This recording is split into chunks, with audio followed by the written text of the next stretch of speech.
Q force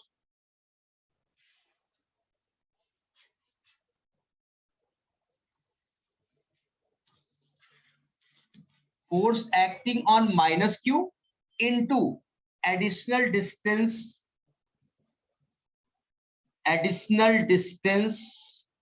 traveled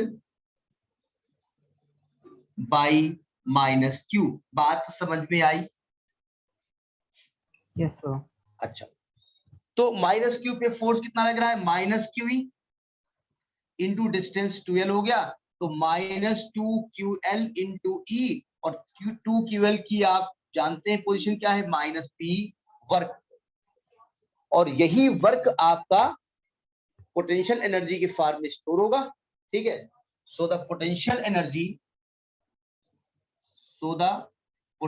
energy of dipole U is equal to minus PE. समझ में आई बात? अब इस कंडीशन में डाइपोल इलेक्ट्रिक फील्ड के अलोंग, यानी dipole along the electric field, along the या पैरेलल टू इलेक्ट्रिक फील्ड, तो ये आपका पोटेंशियल एनर्जी।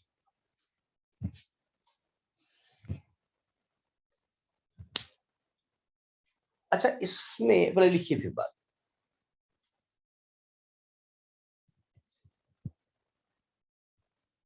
आज लगता है ज्यादा सुंदर लिख रहे हैं क्या? नहीं, ऐसा चश्मा हमने कुछ ज्यादा पूछ दिया इसलिए अच्छा लगा। खैर, नहीं सर, अच्छी राइटिंग है ज्यादा। हाँ, वही नजर न लग जाए। काला टीका कहाँ लगाए? अपने हाथ में लगा ले। हाथ से लिख रहे हैं ना, इस वाले हाथ से, इसमें काला टीका ऐसे। ठीक, ये जो कंडीशन है डाइपोल की, ये इक्विलिब्रियम की है, स्टेबल या अनस्टेबल? स्टेबल। हाँ, तो आप लिखेंगे this is the condition of. अच्छा, इसमें एक लिखिए फिर बात। यहां पर पैरेलल टू इलेक्ट्रिक फील्ड है, तो यहां U जीरो कर दीजिए। जीरो क्या इंडिकेट कर रहा है केवल यहां पर? कि the dipole is making angle zero with electric field. नीचे स्टेटमेंट लिख दो, this is the position of stable equilibrium of dipole. Sir एक क्वेश्चन है। हाँ बताएं। तो इलेक्ट्रिक फील्ड कंजर्वेटिव होती है ना, इलेक्ट्रिक प्रोसेस, तो जी। सर फिर हमने माइनस टू क्यू का सेपरेटली क्यों निकाला? फाइनल उसके फिर देखिए फाइनल जीरो ही होगा। क्या बता रहे हो? अगर सर कंजर्वेटिव प्रोसेस तो वर्क डन पाथ के इंडिपेंडेंट नहीं होएगा? तो पाथ हम यहाँ का ले रहे, ये एक्स्ट्रा डिस्टेंस तो लोगे ना, भाई वर्क लगाने के लिए फोर्स इनटू डिस्प्लेसमेंट लेना ही पड़ता है। Yes sir. ठीक है, अब लेकिन ये एक्स्ट्रा डिस्टेंस कवर कर रहा है, ये तो निकालना ही पड़ेगा ना। हमने पाथ कहाँ लिया? वो तो जितना डिस्प्लेसमेंट करा उतना फॉर्मूला ले रहे हैं। कहने का मतलब किसी भी रास्ते से होकर के इसके अंदर चले, वर्क उतना ही करना, ये मतलब। ठीक है भाई, ये एक्स्ट्रा डिस्टेंस कवर करा, वो तो लेना पड़ेगा ना। जब आप mgs निकालते हो तो h नहीं लेते हो भाई। Yes sir. और जिस रास्ते से जाते हो उसी रास्ते का डिस्प्लेसमेंट लेते हो, नहीं लेते हो? तब इधर जाते हो ये डिस्प्लेसमेंट लेते हो, वो बाद में mgs निकलता है। समझ में आ रही बात नहीं आ रही? Yes sir. हो गया, ये स्टेटमेंट लिख लिया। अब जरा समझिएगा, पावनी नोट्स बनाते जा रहे हो? Yes sir. पावनी बोले तो ऑल द गर्ल्स, अर्णव बोले तो ऑल द बॉयज, मतलब ये होता है भैया। नाम सबके उनको नहीं मालूम, इन्हीं दो लोगों के नाम मालूम हो जाए। अब यहाँ पढ़ करके हम नोट करें तो अलग बात। जरा सुनिए, अब इस डाइपोल को अगर मैं अंदर लाने के बाद घुमा दूं तो हमें वर्क करना पड़ेगा, अभी बता चुका हूं। If dipole is rotated through angle theta, या if dipole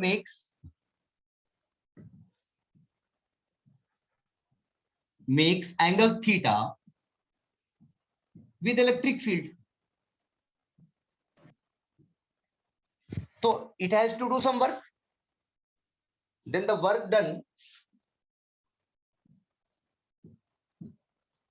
done W is equal to PE 1 minus cos theta।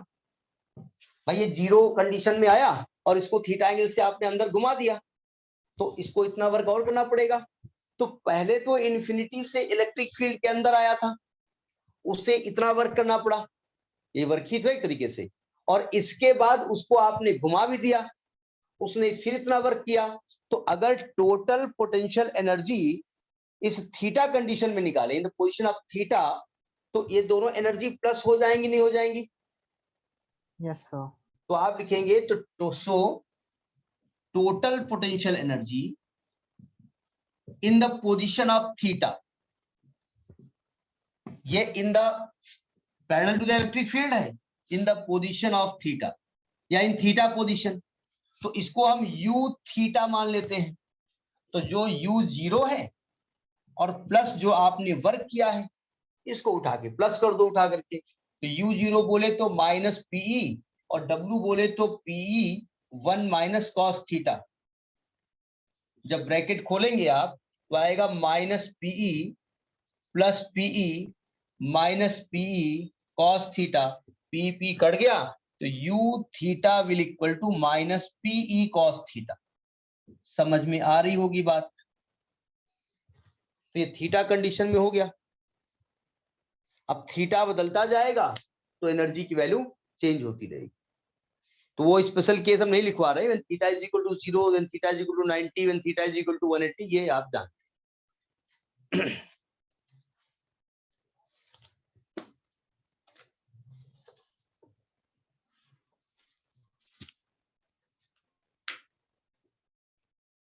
Sir एक डाउट है। बताएं। सर ये 1 माइनस कॉस थीटा क्यों हुआ? हमने लिखा था कि वो पहला एंगल अगर 0 होता तब था 1 माइनस कॉस थीटा। यहाँ पर मैं डाइपोल को लेके आया हूं, तो पहला एंगल क्या है? 0। इसके बाद हमने इसको मोड़ा है, अच्छा है ना okay, भाई? sir. आपने पहले आप डाइपोल को, भाई ये पूरा एक टॉपिक चल रहा है, पहले हम डाइपोल को अंदर लेकर के आए, जीरो Yes, कंडीशन में आए, ठीक है? yes, फिर sir. हमने इसको थीटा एंगल से घुमाया, तब ये वर्क हो, ठीक है? सर तो हमने टोटल ये पी इसका निकाला है, पहले घुसने का और फिर जब हाँ, पहले इसके उसका अंदर आए, फिर घुमाने का। मुड़ाया उसको, दोनों दोनों पूरी कंडीशन, ओके पूरी एनर्जी। हमने एक डायग्राम दिखाया था उस दिन, हमने कहा था मैं उसे समझाऊं, इक्विपोटेंशियल सरफेस, बुक में देखा था आपने? Sir. Yes sir, yes sir. समझ में आया? समझ गया था Yes, मैं sir. पक्का? Yes sir. सर बस एक और डाउट है इसमें, आपने हाँ, माइनस पी कॉस थीटा क्या लिखा है? पी 1 माइनस कॉस थीटा नहीं होगा ये? लिखा था ये तो। अच्छा टोटल, सॉरी सॉरी। अब अपने यस आप सर, वो तो मुझे लगा मैथमेटिक्स, W। मैथमेटिक्स ऐसा करती है, हम करें हाँ क्या? नहीं नहीं, मैं समझ गया, मुझे लगा आपने दूसरा लिखा है। Okay sir. हमको लगता बगल में भी कुछ खाना वाना लिए बैठे हो, केवल आप यही देखिए, घर आसपास कोई बैठा हुआ है? यस सर, थोड़ा कौन?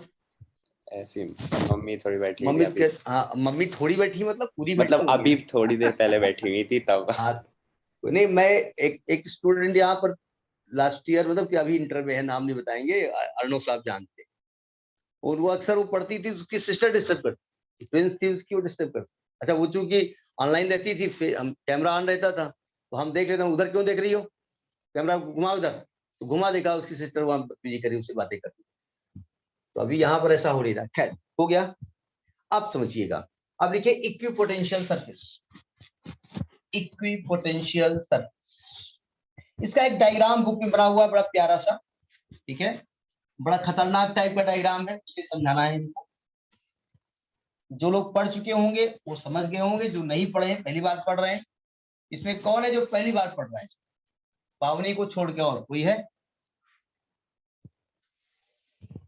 सब लोग रिवाइज कर रहे हैं ना?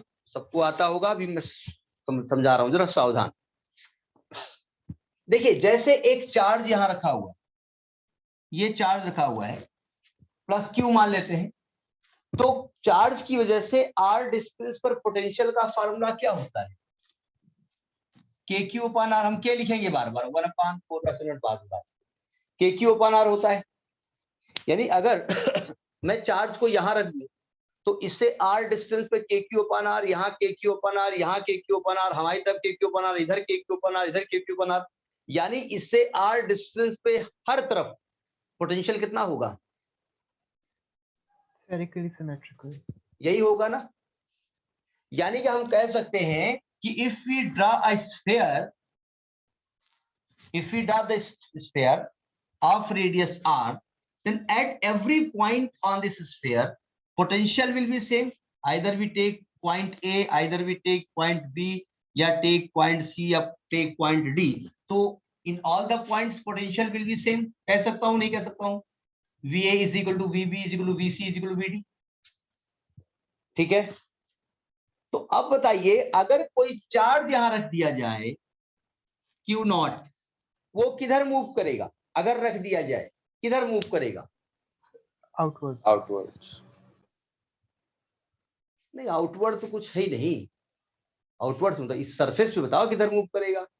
इस सरफेस पे कहीं मूव नहीं करेगा, क्योंकि मूव करता है चार्ज पोटेंशियल डिफरेंस की वजह से। क्योंकि किन्हीं दो पॉइंट के बीच में पोटेंशियल डिफरेंस है, तो इस सरफेस पे कोई भी चार्ज मूव नहीं करेगा। करेगा? हमने बताया था कि पोटेंशियल डिफरेंस की वजह से चार्ज मूव करता है, आगे बताया जाएगा। एक चार्ज हाई पोटेंशियल से लो पोटेंशियल जाता है और एक चार्ज लो से हाई जाता है। कौन किधर जाता है बताइए? Positive charge high to low जाता है। पॉजिटिव हाई टू लो जाता है। सब लोग एग्री हैं? नहीं, जिनको नहीं आता चिंता मत करो, आ जाएगा। देखो ध्यान से, अभी चूंकि करंट नहीं बताई गई, फिर भी आपने पढ़ा है करंट के बारे में छोटे क्लासेस में, कि जिधर इलेक्ट्रॉन चलते हैं करंट उसके अपोजिट फ्लो होती है, और जिधर पॉजिटिव चार्ज चलता है करंट उस डायरेक्शन में फ्लो होती है। पढ़ा है ना? Yes, sir. अच्छा, बहने वाली चीज हमेशा हाइट लो बहती है। बहने वाली, चाहे वो हीट फ्लो हो रही हो, चाहे लिक्विड फ्लो हो रहा हो, चाहे करंट फ्लो हो रही हो, तो करंट जो फ्लो होगी, करंट वो हाई पोटेंशियल से low potential, high to low, क्योंकि करंट कहा गया करंट फ्लो होती, बहती है, तो हाई टू लो होती है। अब जिधर करंट फ्लो होती है उधर कौन सा चार्ज चलता है? पॉजिटिव। Positive. और इलेक्ट्रॉन किधर चलता है? उसके अपोजिट Opposite चलता है। direction. तो इसका मतलब इलेक्ट्रॉन किधर किधर चलता है? लो से हाई, और positive charge high to low. अब इस सरफेस के अंदर हर पॉइंट पे क्योंकि पोटेंशियल सेम है, तो if we leave any test charge on this surface, then test charge will not move. Test charge move नहीं करेगा। अब हम डंडा लेके इसको मूव करा रहे हैं, चल इधर से इधर, चल इधर से इधर चल, तो क्या उसको वर्क करना पड़ेगा? नहीं करना पड़ेगा, क्योंकि पोटेंशियल डिफरेंस का फार्मूला होता है वर्क। पोटेंशियल डिफरेंस का होता है वर्क अपॉन टेस्ट चार्ज। चूंकि पोटेंशियल डिफरेंस जीरो है दो पॉइंट के बीच में, तो W upon q naught, W is equal to 0। यानी if any test charge moves on any equipotential surface, then the work done by it will be 0। Work done उसमें 0 होता है। तो समझ में आ गया इक्विपोटेंशियल सरफेस क्या होता है? ठीक है। अब चूंकि आप कहते हैं इलेक्ट्रिक फील्ड कंजर्वेटिव होता है, तो देखिए ये टेस्ट चार्ज यहां से यहां, चाहे इधर से लेके आओ और चाहे इधर से लेके आओ, किसी रास्ते से आप लेके आओ ए से बी तक, आपको कोई भी वर्क नहीं करना पड़ेगा। ठीक है। दूसरी बात, मेन हमको इक्विपोटेंशियल सरफेस का डायग्राम वो जो बना हुआ है बुक में डाइपोल की वजह से, उसे समझाना है, इसलिए मैं ये ड्रामा बता रहा हूं। देखो ध्यान से, क्या देखो, एक डेरिवेशन बताया था हमने कल, E बराबर माइनस dV अपॉन dr, है ना? Yes sir. इसका मतलब क्या है? तो एकदम पोटेंशियल बताया कि ग्रेडियंट। नहीं, इसका मतलब ये माइनस का मतलब क्या है? एकदम से याद आया, मैं कल मैं उस दिन बता दिया, तो मैंने सोचा प्रूफ तो मैंने करा दिया, चलिए मैथमेटिकली, लेकिन इसका फिजिक्स में मतलब क्या है जरा समझिएगा। ये एक चार्ज है, ठीक है।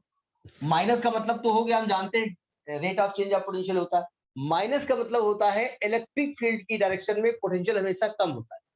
क्या बोला हमने? इलेक्ट्रिक फील्ड की डायरेक्शन में पोटेंशियल हमेशा घटता है। समझ में आई बात नहीं आई है? Yes sir. कैसे? सुनिए ध्यान से, ये पॉजिटिव चार्ज है। अब देखो, ये इलेक्ट्रिक फील्ड की डायरेक्शन है।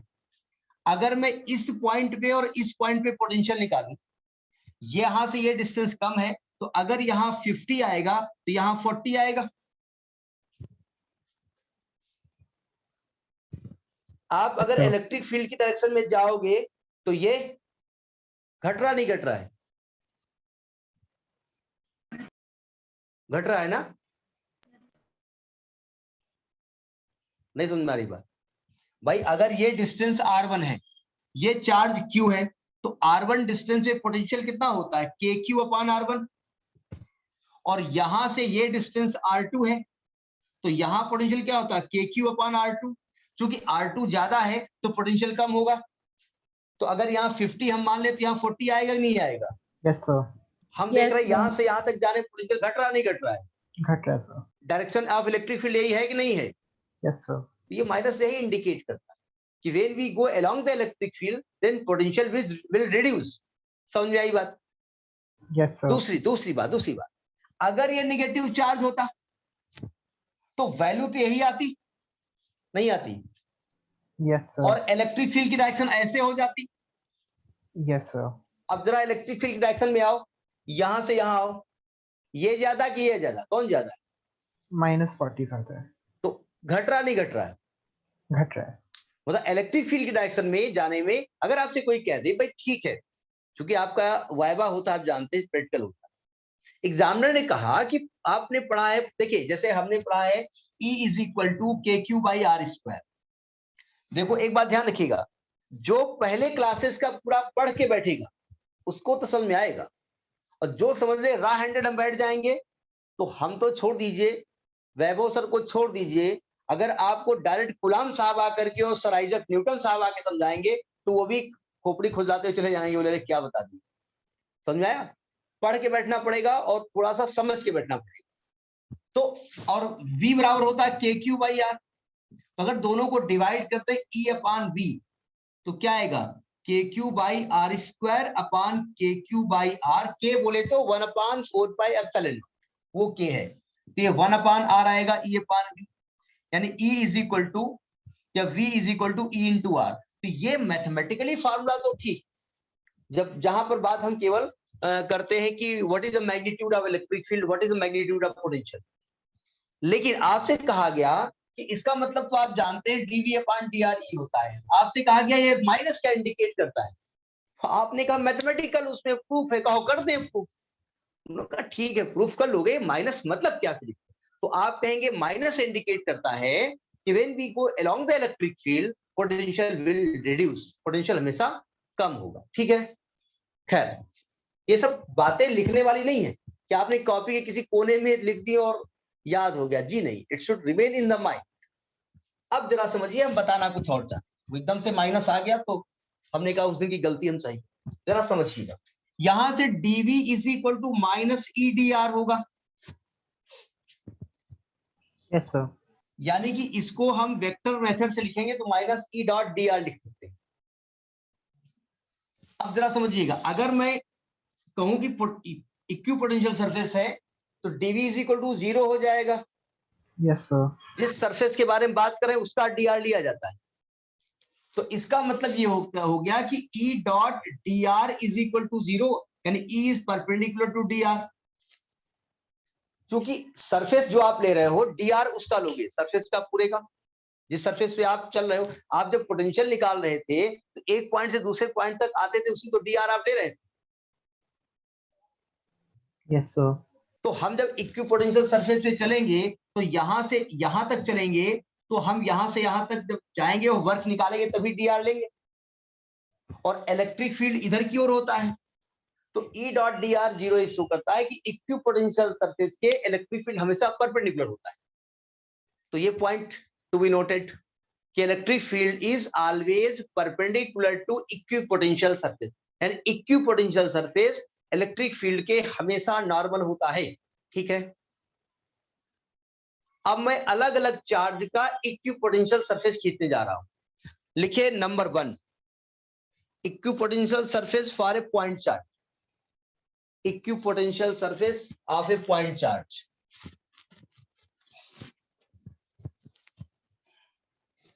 सबसे खतरनाक डाइपोल वाला है तो वो समझा रहे हैं।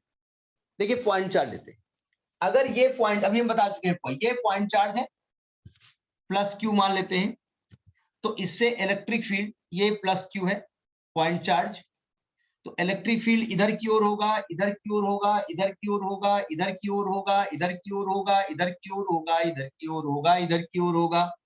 ये इलेक्ट्रिक फील्ड होगा, हमने सही बताया। देखो ये इधर भी होगा, इसके पीछे भी होगा, तो चारों डायरेक्शन में होगा।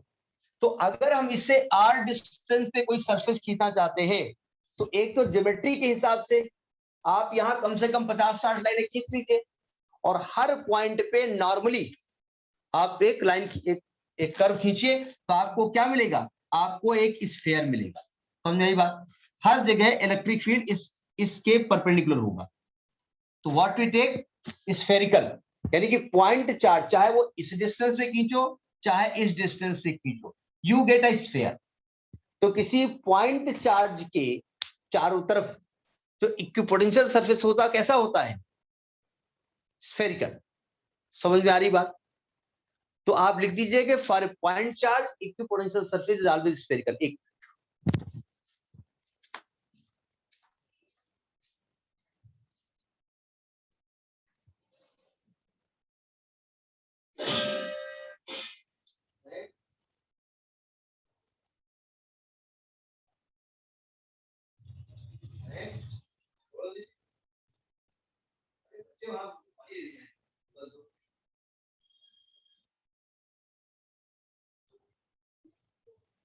एसी चला लो ना।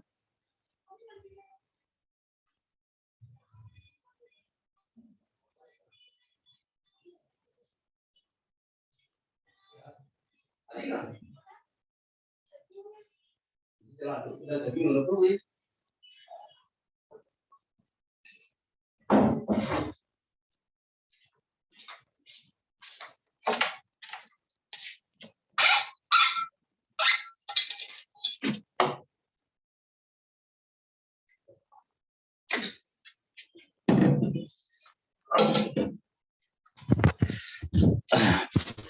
समझ में आ गई बात?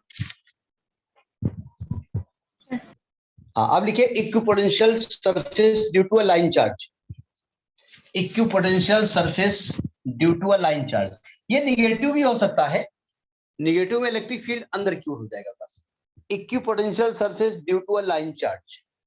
लाइन चार्ज बोले तो एक स्ट्रेट वायर हम लेंगे, उसको चार्ज देंगे। स्ट्रेट वायर की लेंथ कितनी लेंगे, फाइनाइट या इनफाइनाइट? इनफाइनाइट, क्यों? ताकि सिमेट्री बनी रहे। क्या दिक्कत होगी उसमें फाइनाइट में? कार्डर में कर्लिंग हो जाती है इलेक्ट्रिक, ठीक है, इसलिए इनफाइनाइट लेते हैं। देखो ध्यान से, ये एक हमने लाइन चार्ज इनफाइनाइट लेंथ का, ये अच्छा हर जगह पॉजिटिव लोगों की पूछ होती है, पॉजिटिव लोगों की। अभी किसी के यहाँ फंक्शन हो और बुलाना हो, तो जो सबसे धनाढ्य व्यक्ति होगा उसको पहले फोन करेंगे, फूफा ही हो कि नहीं हो, आए जरूर हो, आपके बिना बड़ी दिक्कत हुई, और उसको नहीं बुलाएंगे इसके बाद में। तो पॉजिटिव को इंपॉर्टेंस दी जाती है, यहाँ भी दी जाती है। ये बताओ, ये एक लाइन चार्ज, इसको प्लस चार्ज दिया, इससे इलेक्ट्रिक फील्ड किधर की ओर होगा, रेडियली आउटवर्ड। Outward, yes. मतलब इधर भी रेडियली आउटवर्ड, इधर भी रेडियली आउटवर्ड। अपर परपेंडिकुलर, यस। अब ये रेडियली आउटवर्ड टुवर्ड्स योरसेल्फ होगा, यू आल्सो टुवर्ड्स इनवर्ट भी होगा, चारों डायरेक्शन में होगा। तो अगर मैं इसके आउटवर्ड वाले के हमेशा परपेंडिकुलर कोई सरफेस खींचूं, तो कैसा बनेगा, सिलेंड्रिकल। सिलेंड्रिकल। सिलेंड्रिकल। यानी कि इसका जो होगा वो कैसा होगा, Cylindrical. सिलेंड्रिकल। तो लिख लीजिएगा, डायग्राम बना लो, तो लिख लीजिएगा, due to a line charge the equipotential surface is always cylindrical. ये है इक्विपोटेंशियल सरफेस। समझ में आ रही होगी बात? हम बार बार समझ में आ रही कहने के बाद ये नहीं किया हम समझ रहे हैं आपको समझ में नहीं आ रही, हमको हम जानते हैं आपको समझ में आ रही होगी, और जिनको नहीं समझ में आ रही वो समझ नहीं रहे, हम अच्छा समझा रहे नहीं, मतलब ऐसा हम महसूस करते हैं।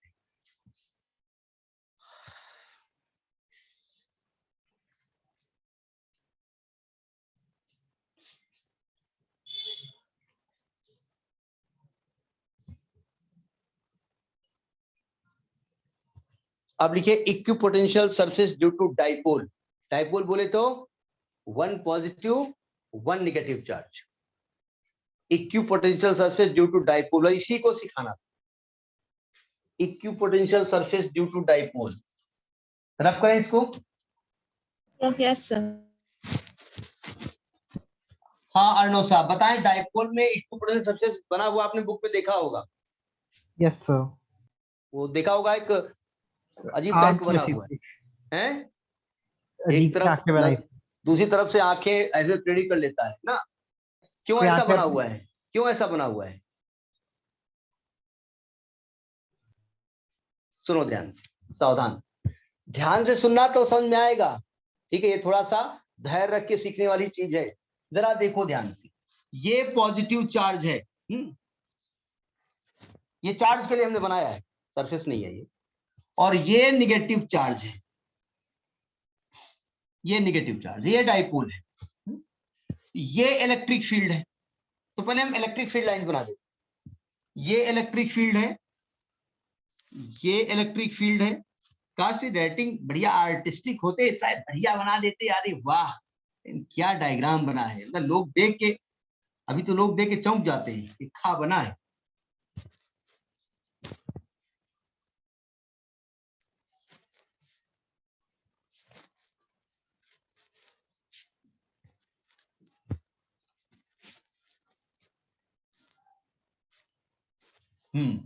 ये तो इलेक्ट्रिक फील्ड लाइंस हैं।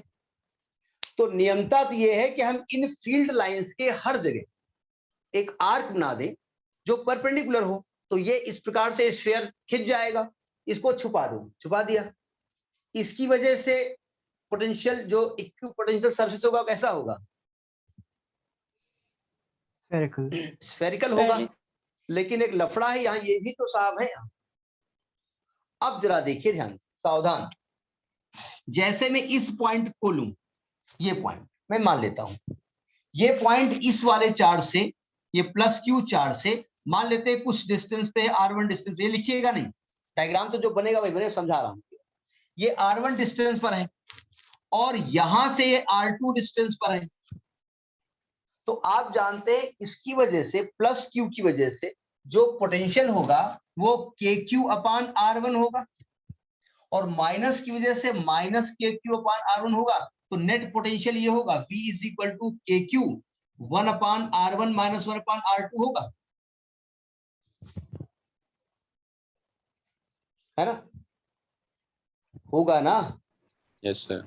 अब जरा सुनो ध्यान से। सर आपने ऊपर R1 लिख दिया है अगर, वो हमने जानबूझ के लिखा कि कुछ लोग ध्यान दे रहे नहीं दे रहे, नहीं वैसे तो गलती से लिखा। सुनो ध्यान से, हमने यहां पर निकाला, मान लेते हैं यहां पर Q प्लस क्यू के नजदीक है ना हमने कहा सपोज करिए प्लस क्यू की वजह से यहां वैल्यू 12 आ रही है प्लस का, और माइनस की वजह से -2 आ रही है। तो नेट पोटेंशियल कितना आ रहा है? 10। तो हमको एक ऐसा सरफेस खींचना है जिस सरफेस में हर जगह पोटेंशियल क्या रहे? 10 रहे। समझ में आ रही बात नहीं आ रही? अब जरा देखो ध्यान, हम जरा इसके बिल्कुल अपोजिट जा रहे हैं। यहां से कितनी डिस्टेंस पे हम थे? R1 डिस्टेंस पे थे। जरा यहां पे आइए, अगर मैं यहां R1 डिस्टेंस पे ही जाता हूं, R1 डिस्टेंस पे ही जाता हूं, तो पोटेंशियल क्या हो जाएगा? 12 ही रहेगा ना, प्लस की वजह से। अगर यहां से R1 डिस्टेंस पे आप जाते हो प्लस की वजह से, तो पोटेंशियल 12 वोल्ट रहेगा नहीं रहेगा? Yes sir. क्या माइनस से डिस्टेंस सेम है? No sir. डिस्टेंस बढ़ गई ना? yes. हमने नहीं बढ़ाया, अपने आप बढ़ गई डिस्टेंस, नहीं बढ़ गई? Yes sir. तो जब ये डिस्टेंस बढ़ गई तो ये वाला जो कैलकुलेशन जो कि 2 आ रहा था, अभी 2 आएगा कि कम आएगा? भाई R1 बढ़ गया ना, R2 बढ़ गया ना, तो ये वैल्यू और कम हो जाएगी ना, डिनोमिनेटर बढ़, मैं माइनस को छोड़ दी। भाई अगर ये वैल्यू 2 आ रही थी, माइनस तो बाद चार्ज की वजह से आपने माइनस लगाया है, जब V2 KQ/R2 निकाला था तो ये 2 आ रही वैल्यू, नेगेटिव चार्ज था, -2 आपने लिखा। तो यहां पर वैल्यू घट जाएगी बढ़ जाएगी? माइनस भूल जाओ, घट जाएगी ना, यानी ये तो 1 हो जाएगी वैल्यू, यानी यहां -1 वैल्यू हो जाएगी, नहीं हो जाएगी? तो ओवरऑल पोटेंशियल कितना हो जाएगा इसका? कम हो जाएगा। 10 रहेगा कि ज्यादा है क्या? 11 हो जाएगा। 11 और हमको चाहिए क्या? 10 चाहिए ना। तो ऐसा अब हम क्या करें? देखो जितना दूर जाएंगे तो ये भाई साहब जो है ना, इनसे तो दूरी हम ऑलरेडी दूर है। तो इसका मतलब अगर मैं इसकी वैल्यू जो 12 थी इसको मैं 11 कर दूं तो 11 माइनस 1 10 हो जाएगा। हाँ करते रहिए, समझ जाओगे। अगर ये हमारा लॉजिक समझ में आपको आ गया तो ये बिल्कुल आपको लगा, अरे ये बना हुआ डायग्राम, अरे दादा अभी तो मालूम न रहा है हमका। हम यहां से R2 डिस्टेंस बढ़ गई तो उसकी वजह से -1 था, और यहां से हमने R1 डिस्टेंस पे ही लिया था तो 12 था, तो ये 11 आ गया। हमको 10 लाने के लिए इसको घटाना पड़ेगा, तो हमें R1 को बढ़ाना पड़ेगा, नहीं बढ़ाना पड़ेगा। R1 sir. बढ़ जाएगा तो ये वैल्यू घट जाएगी, यानी हमको प्लस से थोड़ा दूर जाना पड़ेगा। समझ में आ रही बात? नहीं है सर पर R2 बढ़ा तो R1 भी तो बढ़ा ही था वो उधर। ठीक उसी रेशियो में बढ़ेंगे ना, मतलब ये तो कम ही होता रहेगा, ये तो ऑलरेडी कम ही है ना। Yes, sir. तो हमें इसको अब जरा समझिएगा, अगर मैं इसको नजदीक लाता हूं तो इसके नजदीक आ जाऊंगा ना मैं। ये तो ऑलरेडी 12 दे रहा था, जरा फिर समझिएगा, यहां से R1 डिस्टेंस पे 12 दे रहा था, कौन? ये प्लस वाला। तो अगर मैं इसके और नजदीक जाता हूं तब तो ये 13 कर देगा। समझ बनी आ रही है? Yes, sir, समझ गया। तो मैं R1 से नजदीक तो आ नहीं सकता, तो R1 से दूर जाऊंगा तो प्लस क्यू की वजह से वैल्यू घट जाएगी, और इसकी वजह से घट ही रही है। तो ओवरऑल में ऐसा डिस्टेंस कवर करता हूं कि हमारा ओवरऑल वैल्यू 10 रहे। समझ आ रही बात? नहीं आ रही है? यानी कुल मिलाकर के मुझे Q से जो दूरी R1 इधर थी ये थोड़ा बढ़ानी पड़ेगी। लॉजिक पकड़ में आया? Yes. अर्णव साहब, पॉइंट टू बी नोटेड। समझ में आई बात? Yes sir. इसलिए मेरा जो स्फीयर बनेगा वो इधर R1 डिस्टेंस पे था और इधर थोड़ा बढ़ जाए, मतलब जब जैसे जैसे दूर जाएंगे वैसे वैसे ये प्लस से थोड़ा दूर जाता जाए। तो अब आप देखिए ये यहां से नजदीक है और इधर दूरी बढ़ती जा रही, यहां से नजदीक है इधर दूरी बढ़ती जा रही। ये आपका देखा होगा इलिप्स टाइप का दिख रहा होगा, है जैसे प्लस का जो आंख है वो इधर, अब यार ये एरिया बढ़ता जा रहा है। समझ में आई बात? पकड़ में आई बात? बुक सबके सामने रखी हुई है, बुक सबके सामने रखी हुई है ना। तो आप देखेंगे इन दोनों में इधर साइड में दूरी कम है, इधर साइड में दूरी बढ़ती जा रही। समझ में आया क्यों बढ़ती जा रही?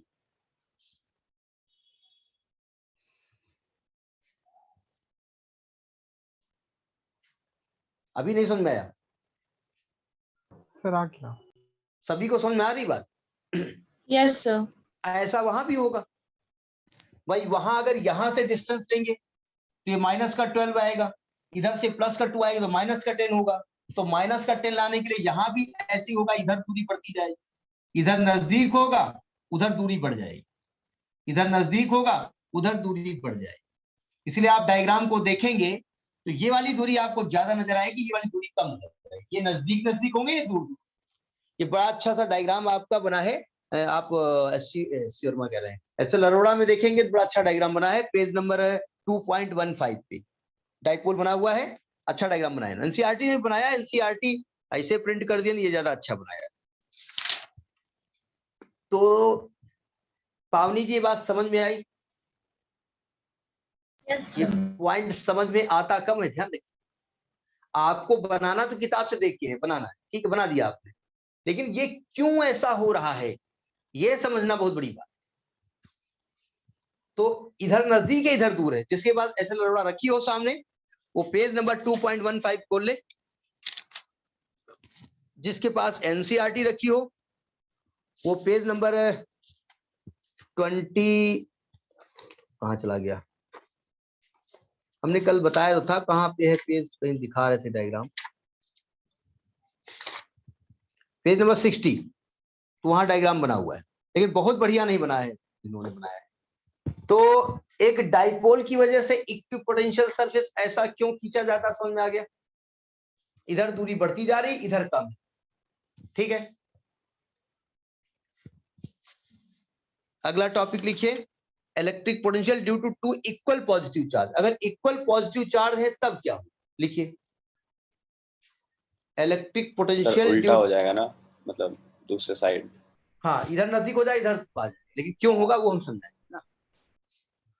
तो वो फिजिक्स के दो मेथड है पढ़ने के, एक फिजिकल मेथड है, एक मैथमेटिकल मेथड। सर क्योंकि जो प्लस होगा, इस बार प्लस होगा, k3/r1 प्लस k3/r2। हाँ, ये प्लस हो जाएगी, जैसे हाँ। ये दूरी हमको बढ़ानी है, अभी हम बताएंगे मैथमेटिकली। जैसे आप लोग जो जेई की तैयारी कर रहे होंगे, उनको केवल फॉर्मूले नहीं बताए जाते, उनको अप्लाई करना बताया जाता कि भाई आप ये अप्लाई कब करेंगे ना। सही कह रहा हूँ गलत कह रहा हूँ? तो इसलिए केवल आप ये जान लें कि ऐसा होता है नहीं चलेगा। आपसे एग्जामिनर आया, उसने कहा ये बेटा क्यों बना हुआ है ऐसा है, बोले बुक में बना हुआ है, हमारे सर ने ये बताया। वो तो ठीक है, हमने बताया, लेकिन कारण क्या है वो आप बताइएगा। अब लिखिए equipotential surface due to two positive charges, due to two positive charges.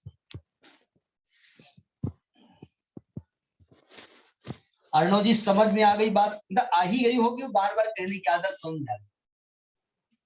Yes sir, आ गए। सभी को ये डायग्राम समझ आ गया? एससी वर्म एसएल अरोड़ा में बहुत अच्छी तरीके से ये बना हुआ है, समझाने के लिए समझाया। जरा समझिएगा, टू पॉजिटिव चार्ज, दो पॉजिटिव चार्ज अगर ये है, एक ये और एक ये इक्वल है, मैंने मान लिया।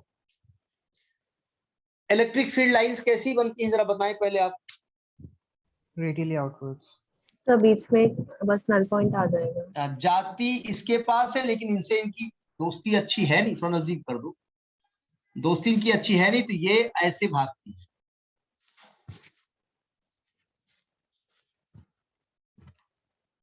यानी ये मुंह फुलाए रहती है।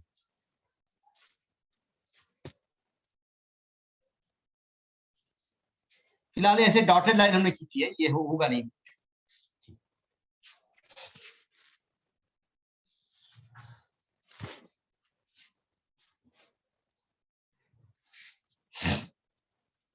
ये बाहर की तरफ, ये निगेटिव भी हो सकता है तो अंदर की तरफ हो जाएगी, डायरेक्शन चेंज।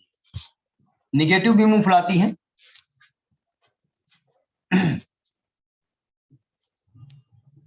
अब जरा समझिएगा, तो एक तो इक्विपोटेंशियल सरफेस हमको बनाना है, हर जगह इलेक्ट्रिक फील्ड शो कर दे, और उस इलेक्ट्रिक फील्ड लाइंस के परपेंडिकुलर हम एक सरफेस खींच दे हर जगह, तो हमको इक्विपोटेंशियल सरफेस मिल जाएगा। एक तो ये तरीका हमारे पास है, लेकिन प्रॉब्लम है इलेक्ट्रिक फील्ड लाइंस खींचने का हमारे पास कोई एक्सपेरिमेंटल कॉन्सेप्ट नहीं करते। मैग्नेटिक फील्ड तो खींच लेते हैं, मैग्नेटिक निडल लग करके हम मैग्नेटिक लाइंस खींचना सीखे हैं, छोटे क्लास पढ़ाया गया होगा। Yes sir. तो अब हम क्या करें, अब हम किताब से देख के बनाए, जरा सुनिए ध्यान से, सावधान। ये इस चार्ज से हम r1 डिस्टेंस पे यहां पहुंचे, इस चार्ज से r1 डिस्टेंस पे यहां पहुंचे, और इस चार्ज से r2 डिस्टेंस है। पहली बात, दोनों के चार्ज सेम है और सेम साइन भी है, तो पोटेंशियल KQ/R1 पहले की वजह से और KQ/R2 दूसरे की वजह से, ये टोटल पोटेंशियल का फार्मूला होता है। K बोले तो 1/4πε0। ये K डाइलेक्ट्रिक कांस्टेंट नहीं है, ये ध्यान रखिएगा, ठीक है। KQ बाहर 1/R1 + 1/R2। अब पोटेंशियल को आप कह रहे हैं इक्विपोटेंशियल सरफेस, मतलब पोटेंशियल हर जगह कांस्टेंट रहना चाहिए, ये पूरा का पूरा रिजल्ट कांस्टेंट रहना चाहिए। तो ये वाली चीज तो कांस्टेंट ही है, ये वाली चीज भी कांस्टेंट होनी चाहिए। अब जरा समझिए, यहां से R1 डिस्टेंस, यहां से R2 डिस्टेंस, यहां से मान लिया 50 इसकी वैल्यू आ रही है, यहां से दूरी ज्यादा है, यहां से 10 आ रही है, दोनों पॉजिटिव हैं, टोटल 60 पोटेंशियल हो गया। कुछ ज्यादा बड़ी वैल्यू लेती है, अच्छा नहीं लग रहा है। मान लो यहां से 10 है, यहां से प्लस का 2 है, ये 12 हो गया। यानी इस पॉइंट पे पोटेंशियल कितना है, 12 है, ठीक है। अब मैं इसके बिल्कुल अपोजिट गया, यहां गया, R1 डिस्टेंस पे ही गया, R1 डिस्टेंस पे ही गया, तो इसकी वजह से, पहले चार्ज की वजह से यहां पर पोटेंशियल कितना होगा, 10 होगा कि नहीं होगा प्लस का। इसकी वजह से R1 डिस्टेंस पे +10 था, इधर भी R1 डिस्टेंस पे +10 होगा कि नहीं होगा? Yes sir. अच्छा, यहां से दूरी बढ़ गई, तो यहां से तो दूरी बढ़ गई, यानी R2 ज्यादा हो गया तो 1/R2 कम हो गया। तो अब क्या यहाँ +2 होगा? ये तो प्लस का 1 होगा। 1। तो अब टोटल कितना हो गया? 11। और हमको कितना चाहिए? 12, यानी ये बढ़ाना पड़ेगा।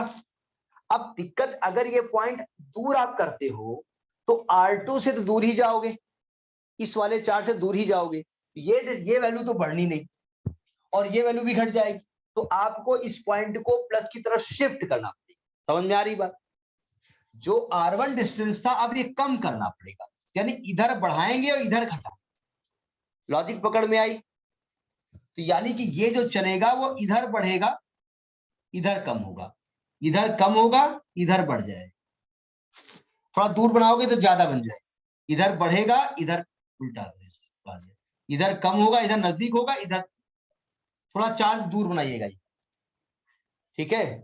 इसके बाद ऐसा इधर भी होगा, इधर ज्यादा होगा, उधर नजदीक होगा, इधर नजदीक होगा, इधर से बनाइएगा, इधर नजदीक, इधर दूर। समझ में आई बात? नहीं आई? ये थोड़ा दूर बनाओगे तो बहुत सारे स्फेयर बन जाए। अब जरा देखिएगा, अब ये रास्ता भर गया, अब ये जब बनाओगे यहां से नजदीक, तो यहां रास्ता है नहीं, तो ये ऐसे जाए। जब यहां भर जाएगा तब नीचे लाइन नहीं आएगी, इसी के ऊपर होती चली, लास्ट वाला ये बनेगा। ऐसे और सारे बन जाएंगे।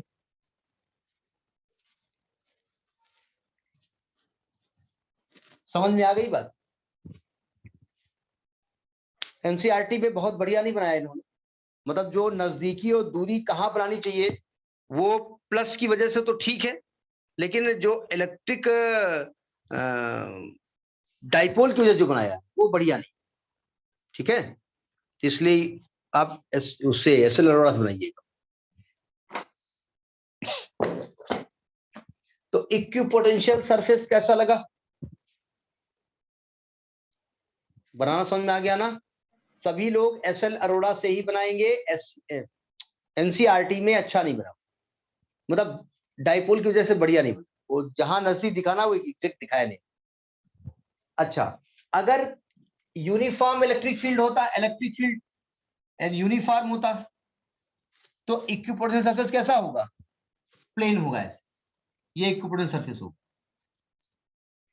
ठीक है, तो अगला एक और स्टेप में कर दो, equipotential surface for a parallel uniform electric field, it is a plane surface. क्योंकि यहां पर हर जगह इलेक्ट्रिक फील्ड से सेम दूरी पर है और हर जगह पोटेंशियल सेम होगा। ये वाला डायग्राम दोनों समझ में आ गए? यही दो भौकाली डायग्राम है, equipotential surface due to dipole and two equal and same charges.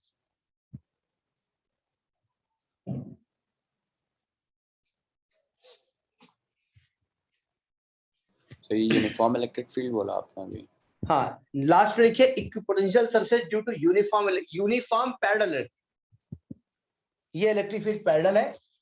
अब जरा समझिएगा, जब आप पैरेलल इलेक्ट्रिक फील्ड कर रहे हो तो इधर पॉजिटिव प्लेट रही होगी, ये नेगेटिव प्लेट रही होगी, तो ये इलेक्ट्रिक फील्ड लाइंस, ये इलेक्ट्रिक फील्ड लाइंस, तो अगर सेम दूरी पर आप पॉइंट लोगे तो हर पॉइंट पे पोटेंशियल सेम होगा, तो इससे इनकी दूरियां बराबर होंगी, तो ये जो सरफेस होगा ये इक्विपोटेंशियल होगा। तो we get a plane surface. Equipotential surface कैसा होगा? प्लेन शीट होगी, ऐसे शीट रखी होगी। तो ये हो गया इक्विपोटेंशियल सरफेस।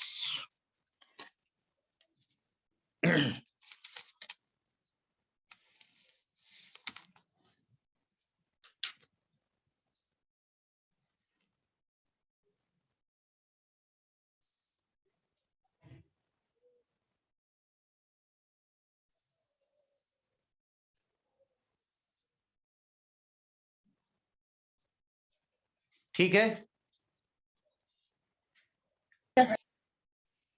अब हमने एक कैपेसिटर बताया था,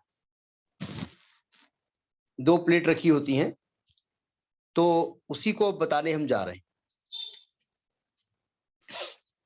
कैपेसिटर का मतलब क्या है और कैपेसिटेंस का मतलब क्या है, ये बना लेना डायग्राम, ध्यान रखिएगा। अब यहां से तो ठीक बनाया हमने, लेकिन अब चूंकि देखने में बिल्कुल कोई स्केल लेके तो बनाया नहीं गया है, तो बुक से बना लीजिएगा, समझ में आ जाएगा कि बुक में ऐसा ही क्यों बना है। एसएल अरोड़ा जिसके पास ना हो, सर से पीडीएफ मंगा लीजिएगा, सर के पास पीडीएफ। अब जरा देखिए कैपेसिटेंस क्या होता है। कैपेसिटेंस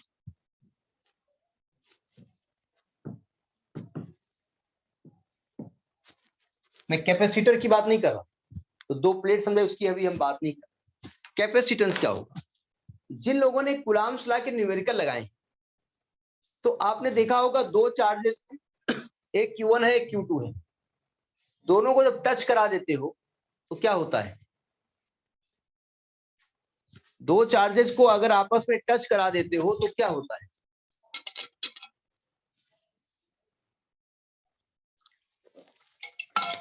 चार्ज ट्रांसफर होने लगता है। कब तक होता है, जब तक पोटेंशियल सेम हो जाए। तो वहां कहा गया जब तक चार्ज सेम। Q1 + Q2/2 लिया आपने कूलम का, यही लिया है ना। लेकिन अब कल्पना करिएगा, मान लिया दो लोग टिफिन अपना खोले, एक में 2 रोटियां रखी है, एक में 14 रोटियां रखी है, और दोनों रोटियों को मिक्स कर दो, हो गई 16 रोटियां, 8-8 बांट दो। अब जो 2 रोटियां खाता है उसको 8 रोटी खिला दो, 4 दिन स्कूल नहीं आएगा वो। क्यों नहीं आएगा आप जानते हो। और जो 14 वाले को 8 देंगे तो भूखा रह जाएगा, वो दोबारा से टिफिन शेयर नहीं करेगा। तो यानी कि इक्वल चार्ज डिस्ट्रीब्यूट नहीं होते, चार्ज का डिस्ट्रीब्यूशन डिपेंड करता है उनकी कैपेसिटी पर। तो कैपेसिटेंस का मतलब होता है the capacity to store the charge, charge को स्टोर करने की कैपेसिटी। अच्छा, हमने एक चीज बताई थी, किसी कंडक्टर को हमने चार्ज दिया, हमारे पास एक कंडक्टर है, हमने इसको चार्ज दिया, कंडक्टर है ये, ध्यान रखिए। चार्ज कैसे देंगे, वो अब हमारा अपना सिस्टम है, कहीं से दे सकते हैं। हमने एक पार्टिकल लिया जिसके सर में बाल है, उसके सर में इसको रगड़ा जिसके सर में है, और इस पे चार्ज आ गया, इसके टच करा दिया, इसको चार्ज मिल गया। जब दूसरा चार्ज इसको हम देंगे तो पहले वाला चार्ज दूसरे वाले चार्ज को रिपेल करेगा। अब दूसरे वाले चार्ज को इसके अंदर जाना है, वो तो धक्का मारेगा, भाई साहब हम तो बैठेंगे यहीं पर, तुम बैठो चाहे जहां बैठना हो। तो पहले वाले चार्ज को और ज्यादा फोर्स लगाना पड़ेगा, तो दूसरे वाले चार्ज को वर्क करना पड़ेगा, यानी वर्क करके इसके अंदर चार्ज एंट्री कराना पड़ेगा हमको। तो हमें वर्क करना पड़ेगा, वो वर्क इसके एनर्जी के फॉर्म में स्टोर हो जाएगा। वो कौन सी एनर्जी होगी,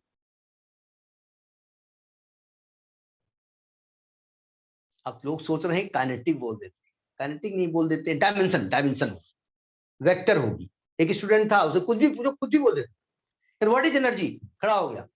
अब ये नहीं कहना नहीं आता, कहने क्या कहें sir, dimension sir, vector flow of liquid. तो तुमको मालूम बोल क्या रहे हो, तो उसको फिजिक्स बोलनी। हमने इसमें चार्ज एंट्री कराया है, दूसरा वाला जो पहले वाले ने उसको धक्का मारा कि हम नहीं घुसने देंगे तुमको, हमने उसको बहुत डंडा दिखाया कि नाला कहेंगे इसके अंदर जान, उधर। तो दूसरे वाले को हमने कंप्रेस करके इसके अंदर एंट्री किया, हमको वर्क करना पड़ा उस चार्ज के ऊपर, उस चार्ज की एनर्जी उसमें स्टोर हो गई।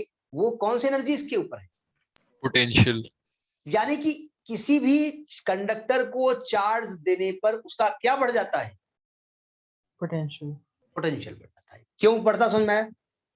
तो कैपेसिटेंस क्या होगा कि when we give charge to any conductor then its potential rises. कितना राइजेस, जितना चार्ज गिवन, यानी कि charge is proportionate to the potential of the conductor.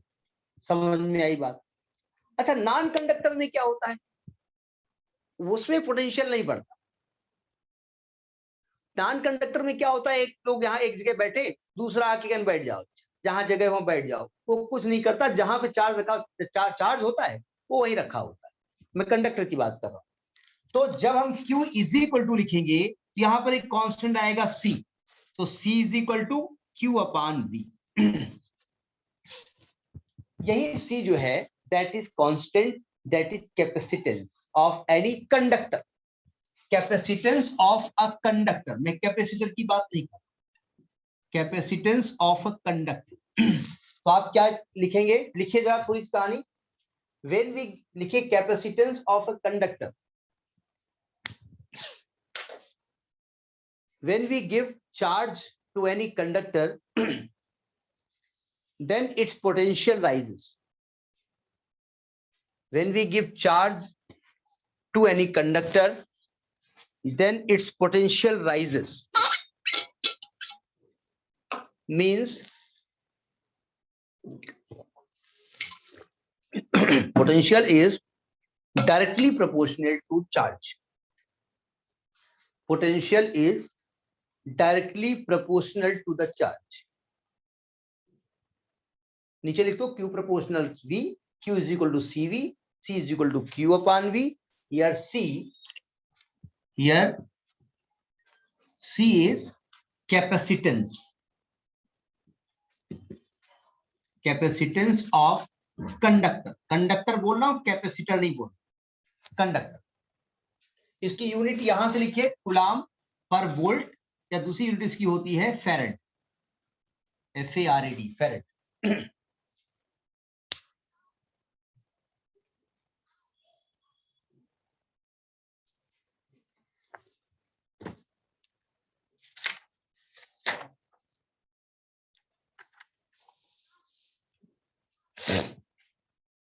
जितने भी फार्मूले मिलते जाएं ईमानदारी से उनके डायमेंशन निकालते जाए, क्योंकि डायमेंशन 11th में जो पढ़ाई गई वो बहुत सारे फार्मूले कहे गए बाद में पढ़े, तो ये ध्यान रखिए.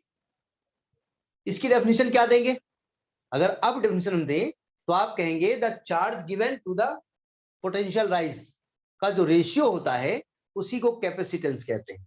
तो लिखिए where C is the capacitance, और हेंस लिख करके इसकी डेफिनेशन कर. हेंस लिखिए definition, the capacitance of a conductor, the capacitance of a conductor is the ratio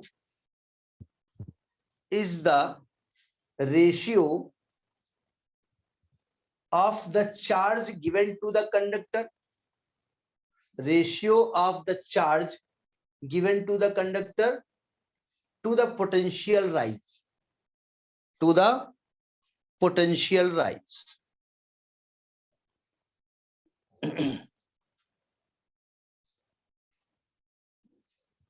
To the potential rise. Its unit is coulomb per volt or farad. Its unit is coulomb per volt or farad. अच्छा, next class Tuesday को है, उस दिन numerical discuss किए जाएं. सभी लोग ध्यान से सुन लें, सावधान. सुन रहे हैं ना हमको? Yes, sir. पूरा न्यूमेरिकल लगभग हो गए होंगे आपके. जो क्वेश्चन किसी को नहीं आता फिर मैं बता दूं. अब मैं नंबर 1, नंबर 2, नंबर 3 नहीं बताऊंगा. ये मैं ईमानदारी से मानता हूं कि कूलम्ब्स लॉ को अप्लाई कर लेते हैं. जहां पर आपको लगे कि मुझे आ तो गया लेकिन लॉजिक क्या है, तो वो जरूर डिस्कस कर लेंगे. जितने न्यूमेरिकल हैं कोशिश की जाएगी कि अब एक टर्न में हो भी सकता नहीं हो सकता, डिपेंड करता है कितने नंबर आप क्वेश्चन से. पावनी कितने क्वेश्चंस लगाए हैं आप? कुल कितने हैं? 34 शायद हैं. तो चलिए 2 दिन में डिवाइड कर देते, 20 एक दिन में और 14 एक दिन में. अब आप कहेंगे उसमें अगर 2 ही हमको नहीं आते हैं तो चलेगा. कोशिश करिए, आपके पास समय भी है, Thursday, Friday, Saturday, Sunday, Monday है, तो कोशिश करिए पूरे क्वेश्चंस लगा करके और अपनी प्रॉब्लम्स लेकर के बैठेंगे. अर्णव साहब समझ में आई बात नहीं आई? Yes sir. भले ही लगा चुके हैं आप एक बार, फिर भी दोबारा लगाइए, ठीक है? हाँ, थोड़ा बहुत आप हेल्प लगाऊं. Okay sir. देखो, practice makes a man perfect and writing makes a man. जितना लिखोगे, हर बार मैं पढ़ाता हूँ, हमने बताया था, मैं नोट्स हर बार बनाता हूँ. ये नोट्स बने हुए हमारे, अगले साल फिर बनते. क्यों बनाता हूँ? इसका मतलब मेरी आदत. जितना लिखोगे उतना ही फायदा हो, ठीक है? अच्छा, वो अदरवाइज ये बताइए, जो इंजीनियरिंग की किताबें होती है उसमें एक एक्सरसाइज में 100 क्वेश्चन काहे दिए होते हैं? एक ही कूलम्ब्स लॉ को अप्लाई करने के लिए 50 क्वेश्चन देते हैं. क्यों देते हैं भाई? वो एक क्वेश्चन देते हैं, K Q1 Q2 R² R². अब लिखिए capacitance of an isolated spherical conductor. Capacitance of an isolated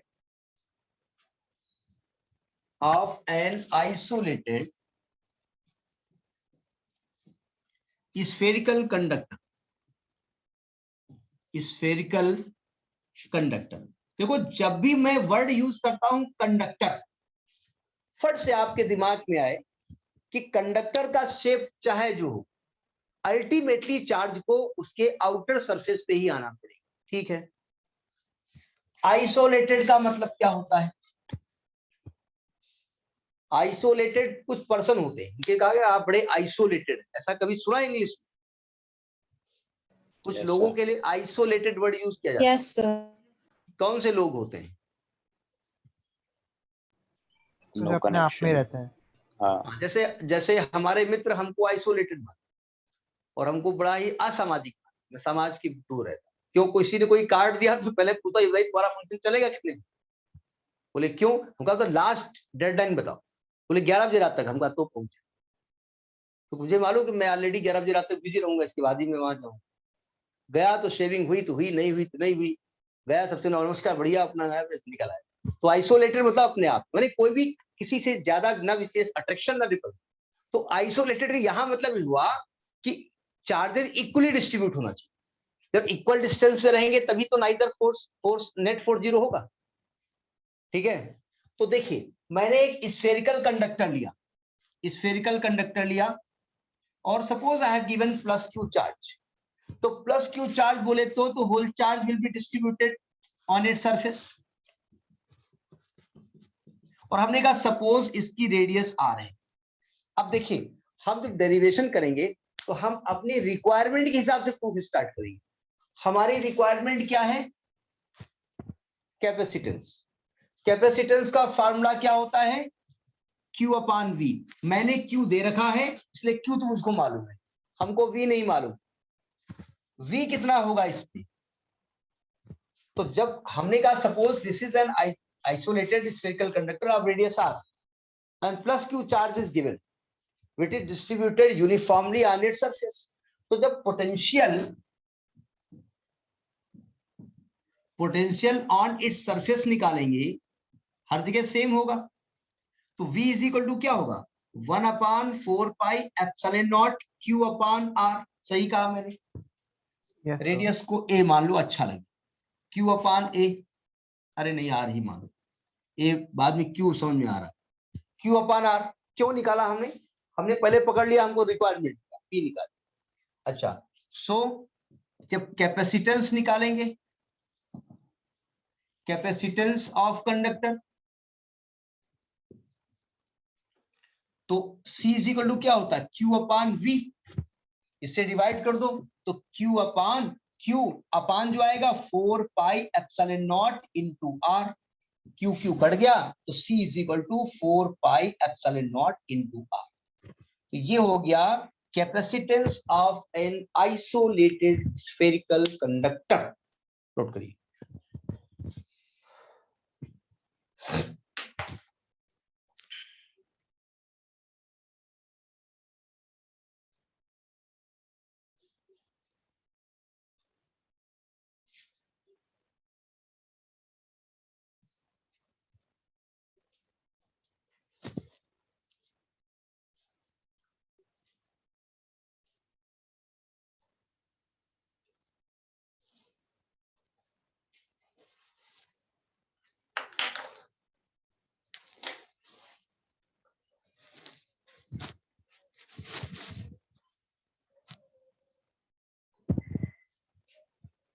ठीक है,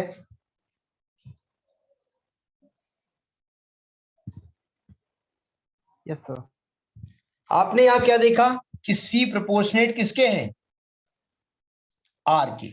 यानी किसी भी कंडक्टर का, स्फेरिकल कंडक्टर का जितना ज्यादा रेडियस होगा उसकी कैपेसिटी उतनी ही ज्यादा होगी। तो आप छोटे थे तो आपका रेडियस कम था, तो आधी रोटी आदमी मम्मी देती थी, आप दिन में किया के लार टपकाया करते थे, उसी आधी में काम चल जाता। अभी आधी रोटी एक साथ गप। क्यों? क्योंकि रेडियस ज्यादा हो गया। तो रेडियस ज्यादा होगा तो उसकी कैपेसिटी ज्यादा हो जाएगी। अच्छा, नोट कर लिया। अब जरा इसमें एक नोटिंग करते हैं कि अगर ये जहां पर रखा है वहां पर मीडियम हो तो if K is the dielectric constant of the medium, if K is the, एक नोट करके लिखिएगा, dielectric constant of the medium. अच्छा, आपको बार बार हम बताते हैं कि डायलेक्ट्रिक बढ़ाने से चार्ज ज्यादा स्टोर किया जा सकता है। अभी मन में लगता होगा ना कैसे स्टोर किया जा सकता ज्यादा भाई, तो जब कैपेसिटर हम डिफाइन करेंगे तो वहां हम इस चीज को समझाने की कोशिश करेंगे। तो C की वैल्यू क्या हो जाएगी, 4 pi epsilon naught K into R, तब ये K टाइम्स हो जाए। यानी अगर मैं इसको C नॉट मान लूं पहली बार इन एयर, तो यानी कि हम कह सकते हैं C इज इक्वल टू के सी नॉट, यानी कि आपका जो कैपेसिटी होगी वो डायलेक्ट्रिक कांस्टेंट की K गुना हो जाएगी, मतलब एयर वाले की K गुना हो जाएगी। यानी डायलेक्ट्रिक वही हो गया जब आपकी कैपेसिटी खाने की न रहे तो हाजमोला की गोली खा लो, या झंडू पंचारिस्ट, नहीं वो तो टीवी में हम देखा बता रहे हैं, हम लेते नहीं है, या त्रिफला खा लो, आंवला खा लो, तो उससे आपकी कैपेसिटी बढ़े। ये आप त्रिफला बहुत गंदा होता है। अच्छा, तो आपका मैगी होता है ना, बर्गर होता है ना? Yes sir. हाँ, अच्छा होता है। और बाद में इसकी स्थितियां क्या होती हैं मालूम, इसलिए ज्यादा मैगी बर्गर चक्कर हो गया।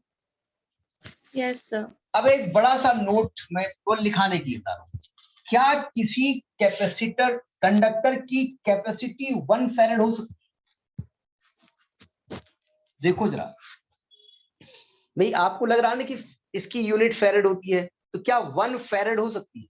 जैसे मैंने कहा क्या किसी को 1 कूलाम चार्ज दिया जा सकता है, तो आपको याद होगा एक कॉन्सेप्ट था, 1 कूलाम चार्ज देने के लिए हमने कहा था कि 10⁹ इलेक्ट्रॉन पर सेकेंड ट्रांसफर करेंगे तो 180 साल में 1 कूलाम चार्ज उसमें जाएगा। ठीक है, जरा देखिए ध्यान से एक नोट, ये आपकी जानकारी के लिए केवल है। हमने अभी स्फेरिकल कंडक्टर के लिए कहा 4 pi epsilon naught into R. अच्छा, अगर मैं मानूं कि इस कंडक्टर को हमने जो चार्ज दिया है या इसकी जो कैपेसिटी है वो 1 फैरेड मान लेता हूं, यानी इतना चार्ज दिया जा सकता है। 1 फैरेड बोले तो C is equal to Q upon V होता है, यानी जितना चार्ज दे उतना ही पोटेंशियल उसका राइज। यानी अगर Q 1 कूलाम है तो V भी 1 कूलाम हो जाए, 1 वोल्ट हो जाए, तो C बराबर 1 फैरेड हो जाएगा। यानी जितना चार्ज दे उतना ही पोटेंशियल अगर राइज होता है तो उसकी कैपेसिटी 1 फैरेड होगी। अगर मैं C को 1 फैरेड मान लूं, देन यहां तो पाई क्वेश्चन 1, तो C हो गया 1 और 4 पाई एप्सिलॉन नॉट की वैल्यू क्या होती है?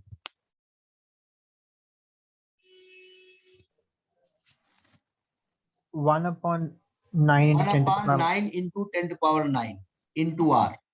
तो रेडियस कितनी होनी चाहिए? 9 इंटू 10⁹ मीटर होनी चाहिए। अच्छा, अब इसकी कंपैरिजन किससे मैं करता हूं? अर्थ की radius, as radius of earth जो हमने पढ़ी है, रेडियस ऑफ अर्थ सभी लोगों ने 11th की फिजिक्स पढ़ी है ना? नहीं, हमारे ऑफलाइन कुछ बच्चे आते हैं उन्होंने 11th पढ़ी ही नहीं, पढ़ा ही नहीं उन्होंने 11th। गार्जियन का पैसा बच गया, स्टूडेंट को पढ़ना नहीं पड़ा। आप समझ में आ रहा क्या दिक्कत? अर्थ की रेडियस का फॉर्मूला हमने आर ही मान लिया, लगभग 6 इंटू 10⁶ मीटर होती है, लगभग वो 6.4 बताई गई है, हमने 6 लिखा है। तो अगर मैं आर को आर ई से डिवाइड कर दूं, 9 इंटू 10⁹ अपान 6 इंटू 10⁶, ये 1.5 इंटू 10⁻3 यानी तकरीबन 1500, यानी R is equal to 1500 RE। यानी अगर किसी कंडक्टर, स्फेरिकल कंडक्टर की हम बात कर रहे हैं, कंडक्टर भी ले सकते हैं, अगर उसकी कैपेसिटी 1 फैरेड है तो उसका साइज क्या होना चाहिए? अर्थ की रेडियस का 1500 गुना हो।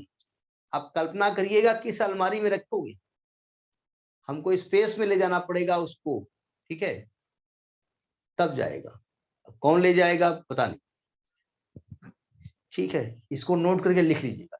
यानी किसी की कैपेसिटी 1 फैराड नहीं होती, इसीलिए जब कोई न्यूमेरिकल आता है तो कहा गया the capacity of conductor is इतने माइक्रो फैराड, इतने पिको फैराड, नैनो फैराड, लेकिन फैराड नहीं लिया होता। अब दिया है तो अब लगाना पड़ेगा न्यूमेरिकल, लेकिन हो नहीं सकती। नोट करिए।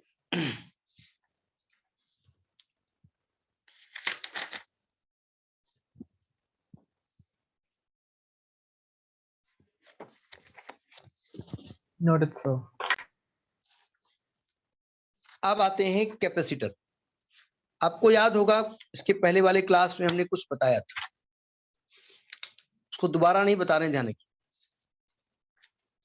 क्या बताया गया था कि कैपेसिटर में चार्ज स्टोर किया जाता है, ठीक है। अब स्टोर क्यों किया जाता है, क्वेश्चन ये उठता है कि कैपेसिटर, सबको याद है ना, दो प्लेटें बताई थी, पैरेलल रखते हैं, एक में पोटेंशियल +90 होता है, एक -88, कुछ तक की वैल्यू बताई थी ना, वो नहीं बताने जा रहे हैं दोबारा। कैपेसिटर एक ऐसा अरेंजमेंट है जिसमें हम चार्ज को स्टोर करते हैं। क्यों स्टोर करते हैं, देखिए। अब मान लिया हमारे नल में पानी आता है और उसको आपने नल को खोल दिया, थोड़ा सा पानी आ रहा है, धीरे धीरे बाल्टी भर गई उसमें। अब कहीं पर आपको पानी, कोई चीज सफाई करनी है, कहीं पर गंदगी है या कहीं किसी की आग लग गई कहीं छोटी सी, वो आपको पानी चाहिए। अब नल खोल करके पानी उस पर डाल रहे हो और एक बार बाल्टी से पानी डाल दो, तो दोनों में सबसे ज्यादा सुरक्षित अच्छा कौन रहेगा, बाल्टी से डालना। तो पानी तो हमारे पास पूरा टंकी भरी है 2000 लीटर, लेकिन नल से पानी धीरे धीरे आ रहा ना। बाल्टी में क्या होता है, पानी को स्टोर कर लेते हैं और जब जरूरत पड़ती है तो एकदम से उसको हम डाल देते हैं। तो कैपेसिटर यही करता है, यानी एक तो हम वो चार्ज को स्टोर करता है और instant flow of charge, instant का आपको चार्ज चाहिए तो फट से आपको चार्ज ट्रांसफर एकदम से। समझ में आ रही बात, नहीं आ रही है?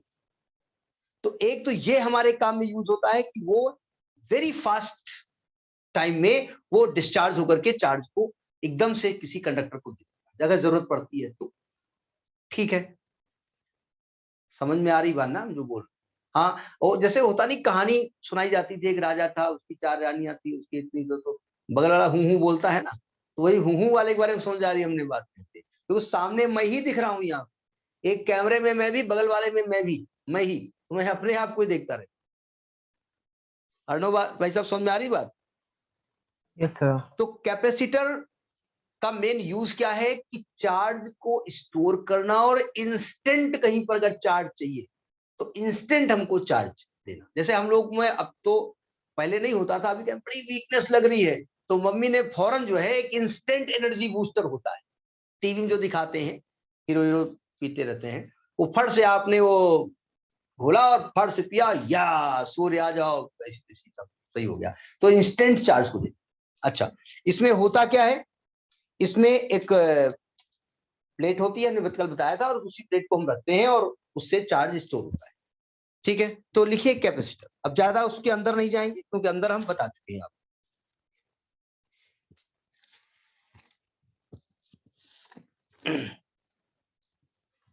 एक मिनट जरा देख लें कहां से कितना क्या कहना है।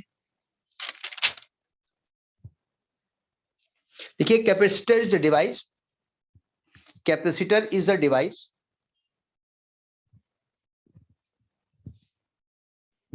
in which electrical energy is stored।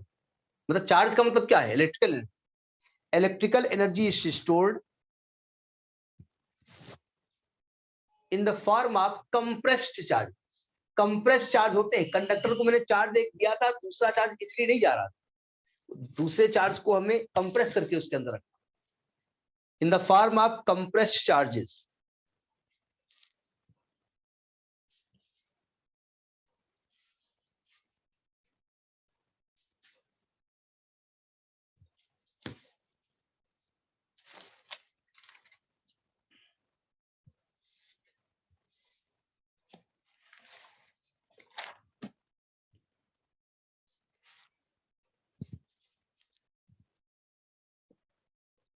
Paragraph change करके लिखिए, इट कंसिस्ट, मतलब अब ये तो हो गया क्या होता है, कैसे बनता है। It consist of two conductors of any shape and size. ये प्लेट ऐसी बन गई, ये सिलेंडर इसके ऊपर एक और सिलेंडर ऐसा बन गया, ये स्फेयर इसके ऊपर एक और स्फेयर जो इसको टच ना करे ऐसा बन गया। तो किसी शेप का आप बना सकते हैं। It consist of two conductors of any size and shape carrying different potentials are placed close together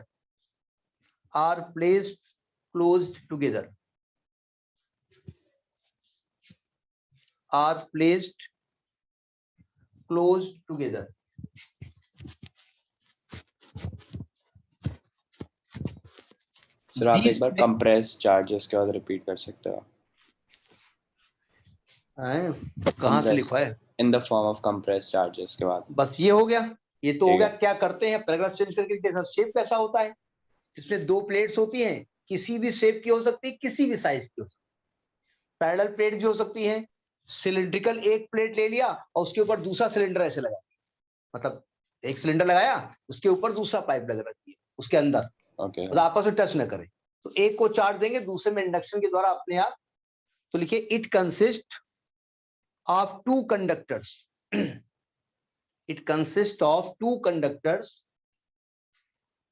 of any shape and size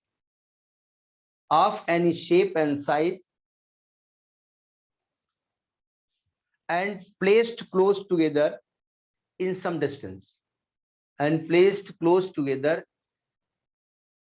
in some definite position.